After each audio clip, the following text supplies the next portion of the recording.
Mga Bisaya local talents, Bida usab sa Part 2 sa Limitless Musical Trilogy karong November 20. Kauban ni Asia's Limitless star Julian San Jose, Kapuso Heartthrob Raver Cruz ug The Clash Season 3 Grand Champion Jessica Villarubin ang mga dancer ug rapper nga gikan sa Dumaguete City ug ang guitarist gikan sa Siquijor. Mapasalamaton kaayo ang Limitless star nga nakakuyog niya ang nagkalain-laing mga talento sa rehiyon kay daghan usab siya og mga nakatunan gikan kanila. Nakadaig usab si Julian sa gipakitang talento sa mga taga Visayas.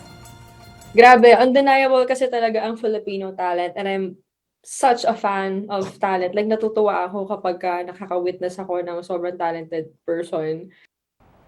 Karong Sabado na gayon November 20 makita ang nagkadaiyang makapawaw nga performances nga hatod sa Part 2 sa Limitless Musical Trilogy. Alang sa gustong mupalit og tickets, bisitahan na karon ang www.gmanetwork.com/synergy.